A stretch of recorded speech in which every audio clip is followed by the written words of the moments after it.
just watched the docu-series on Netflix, The Witness, true crime documentary, and it's almost been 35 years since Rachel Nichols was brutally murdered.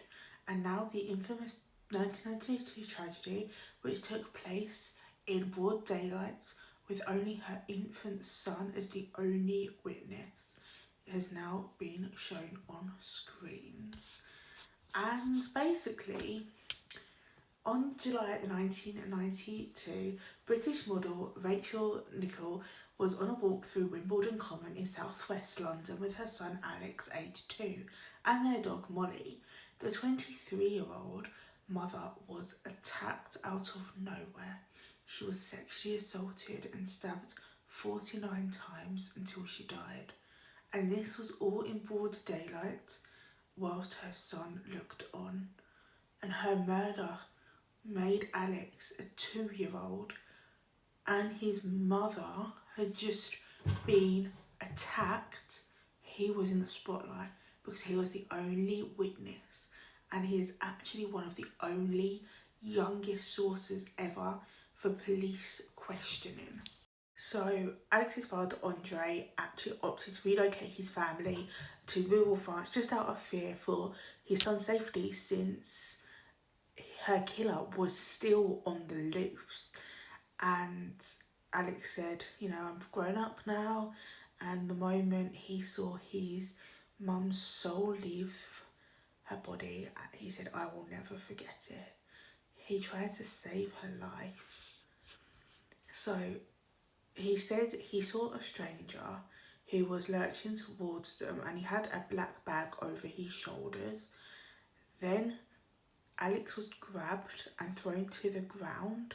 His face was dragged across the mud, and a few seconds later his mum collapsed beside him.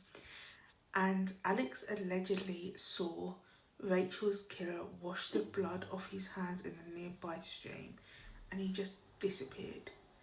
And Alex tried to revive her without realising she'd already been killed. He kept saying, get out, mummy. And I couldn't imagine that pain. Seeing someone at any age being killed, one of your loved ones dying, horrific. But in that circumstance, I couldn't imagine that poor boy ever. So Alex sought help from other park goers, who quickly called an ambulance and saw the toddler wandering through trees covered in blood. And Alex's father met him at the police station, where he told Alex that there had been a terrible accident. And despite being the one and only witness, Alex was not questioned by detectives about his attacker for 3 weeks after her murder. But this was the start of a disgusting and horrific crime.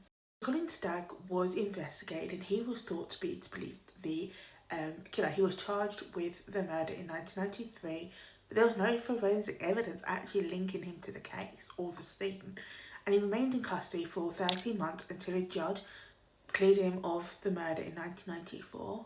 He was later compensated £706,000 for wrongful charge, and his clearance meant the killer was still out there. And of course, as new technology evolves, it means that more analysis can come through in DNA. So the case wasn't actually reopened until a decade after he was cleared. But by 2002, advanced DNA technologies and techniques allowed for authorities to re-examine the DNA found on her corpse. And they found a match with convicted murderer Robert Napper, leading him to be the main suspect.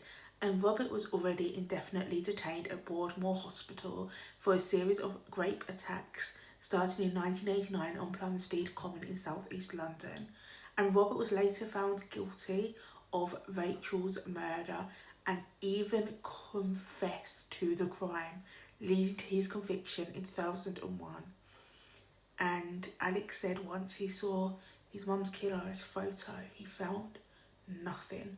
He didn't feel any satisfaction that finally the killer was in prison, and he said that he'd already forgiven his mum's killer before he knew who it was.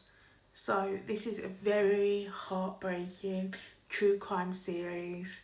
did actually make me gasp a bit. It did make me like just really upset because I just thought, like a 2-year-old child witnessing all this and then having to be questioned by the police of what you saw.